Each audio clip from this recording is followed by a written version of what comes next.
How are we doing, everyone? Hope you all enjoyed the national championship last night. Final score in Miami: Indiana 27, Miami 21, in what turned out to be one heck of a game. So, the first half was kind of boring. There wasn't a ton happening. Indiana kind of controlled, and Miami couldn't really get a rhythm offensively, at least, although they were making some good stops defensively most of the time. And it was 10-0 at the half, and then in the second half it was back and forth, and it was a lot of fun to watch the second half for sure. So the second half started off with that Fletcher for Miami running that 57-yarder. It's a big momentum swing in Miami's favor. And then it kind of stalls out for a minute, and it looks like Miami's going to take the momentum completely. And Miami goes back to punt, and Kamara makes that awesome punt block, and Indiana lays on it and gets the touchdown to go back up 10. And it's like, wow, what a crazy, unbelievable play. Although Indiana's been doing this stuff all year, so it shouldn't be too surprising. But in the moment, you're just not expecting it. So fun play. And to Miami's credit, after that, you thought, oh, Indiana's got the momentum now, and Miami goes right down the field and scores again. And you're like, okay, got a game. And Indiana's driving, and they're moving the ball, but it's getting to third and fourth downs here and there. And Mendoza he calls his own number after Cignetti calls a timeout on the QB draw, and shows you why he's the Heisman winner.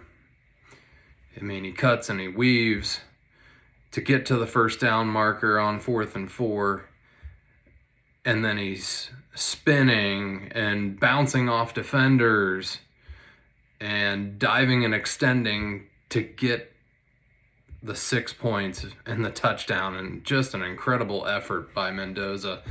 And again, that's why he's the Heisman winner. Just an incredible season, and made incredible plays all year. So proving his moment there. And I was like, wow, that might be the final nail in the coffin. But to Miami's credit, they come back and they score again on a Malachi Tony great play, where he was weaving and in and out of traffic and spinning as well to get a score of his own. And that brought the Canes back to within 3. Indiana on their next drive drives down the field, and I was a little surprised Cignetti didn't go for it, because he had already gone for it on 4th down twice. But he opts to kick the field goal and let his defense get the stop. So Indiana goes up that 27-21, and Beck's driving down the field, and you're like, oh, wow, the Canes gonna pull this off. And I can't lie, I thought they were gonna do it. Cignetti calls a timeout once Miami gets the ball around midfield, and I don't know what he told his group there, but then Sharp makes the interception on the very next play, and you're just like, geez, just a team of destiny, a team just kind of unbelievable how they put this all together and played so well in the biggest moments all season. So I've got some reasons to just boost why I believe Indiana won this game. 3rd and 4th down efficiency, as I kind of touched on earlier. They won that battle with the Becker catches on 3rd and 4th down, and then obviously the Mendoza draw play that I was talking about earlier. Those were all crucial plays. So that's one reason they won the turnover battle and fewer penalties.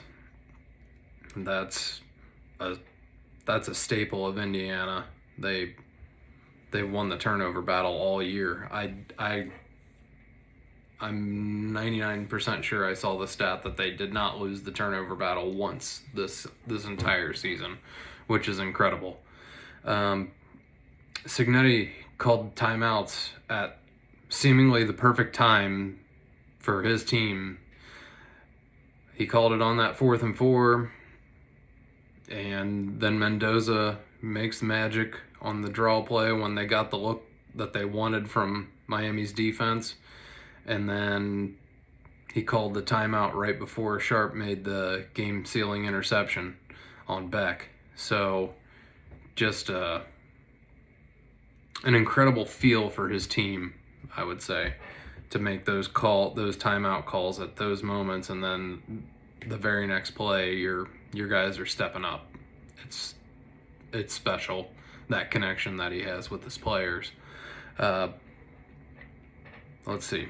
They just responded every time it got close. I mean, every time Miami scored, Indiana scored right back, whether it was, off of special teams or whether it was off of their best player, Fernando Mendoza, making plays, or anything else, Becker's catches, like I said. So just a great team effort, great team all around. And interesting stat, they never trailed at all in the playoffs, not for 1 second. So only the second team ever to do that in the playoff era. The 20 Bama team also never trailed, but they only played 2 games. Indiana played 3, obviously. So pretty impressive there. Where I was right about this game, I felt like I was right early. Indiana was controlling it. Miami was not super sharp early, and then pretty much where I was wrong was I thought this would turn into a blowout, and I was trending that way, but to Miami's credit, extremely resilient bunch. Their O&D lines are special, and they made it tough on Mendoza, even though he made just a few more plays than those O&D lines made for Miami. So, and I knew when I picked Indiana to win by more than 7.5, I think it ended up being the final line. I knew when I picked that Miami's O and D line could affect the game and make it close, and it did. So credit to them, and both are special teams with special seasons, but Indiana, this is truly remarkable, and man, I can't imagine how good that feels to be an IU fan. It kind of gives me hope being a Cincinnati fan. Like if everything broke right and you got the right coach with the right system and the correct execution as Indiana has, anything is possible. So fantastic year, and credit to the Indiana Hoosiers. So I hope you guys enjoyed the game as much as I did. Got a couple of coaching hires in the last few days. Harbaugh to the Giants. This should be a great hire just because it raises the Giants' floor. Their floor has been pretty low the last few years, so that should be good for them. Stefanski to the Falcons. That's an interesting one. Great offensive pieces there, except for the quarterback, which he's kind of dealt with rough quarterback situations fairly well, at least. I won't say exceptionally well. Well in spots, we'll say. So that one could be interesting. We'll see. Atlanta always finds a way to be worse than what they should be. So I hope for the best for him because I think he's a smart guy, but time will tell. Jeff Hafley to the Dolphins, former Green Bay defensive coordinator. This is an interesting one. Hafley used to be the Boston College head coach. He's been the Green Bay Packers defensive coordinator for the last 2 years. Elevated that defense in his time in Green Bay. Went to the next level when Micah Parsons joined the team. So obviously he can create a good defensive stability for the Dolphins, which they desperately need, because they were not good on defense since really McDaniel took over. But we'll see if that's the right hire. I'm not 100% on that one.